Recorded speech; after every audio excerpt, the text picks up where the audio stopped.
Engineers are installing a new natural gas pipeline underneath one of Manhattan's trendiest neighborhoods. But is it safe to have millions of cubic feet of fuel flowing through such a densely populated zip code?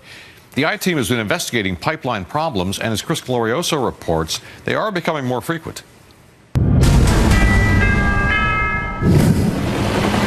Two and a half years ago, the residents of San Bruno, California, witnessed a 1,000-foot fireball in their backyard. A 30-inch natural gas pipe burst. Instantly, 35 houses were leveled. 8 people were killed. Investigators would later find there were faulty welds. Fast forward to today, a similar-sized pipeline is being laid under Joshua Siegel's Manhattan neighborhood. If something happens, my building is essentially ground zero.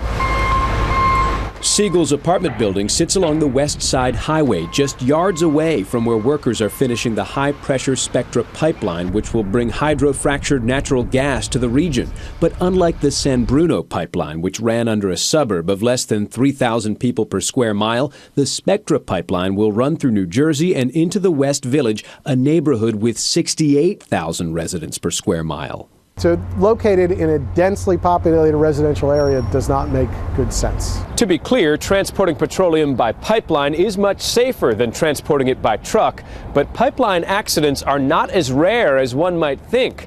The investigative journalists at ProPublica built a database of federal records, and when the I-Team searched, we found a troubling trend. Pipeline problems have become more frequent along gas transmission lines in New York and New Jersey. Since 2002, federal regulators have flagged 19 significant incidents, but 12 of those problems occurred in just the last 2 years, and most involve welding or material failures within 35 miles of New York City. When accidents do happen, they can be really catastrophic. ProPublica's Lena Groger says part of the problem is federal pipeline inspectors are in short supply. You're basically left with 100 inspectors to supervise 2.5 million miles of pipelines. In response to safety questions, Spectra sent the I-Team a statement reassuring that this project will be monitored by daily vehicle and on-foot patrols and remote control valves able to instantly shut down the flow of the pipeline in the rare case of an emergency. New Jersey Institute of Technology's Dr. Fatih Kara agrees the Spectra Pipeline will be considerably safer than the San Bruno Pipeline, which was installed in 1957. What has evolved over time is we have better pipes, stronger materials, much better inspected in the factory. I think they are definitely safer and increasingly safer, but they are not 100% safe. There's no such a thing. With such a small number of government inspectors, a lot comes down to how well a pipeline operator inspects itself.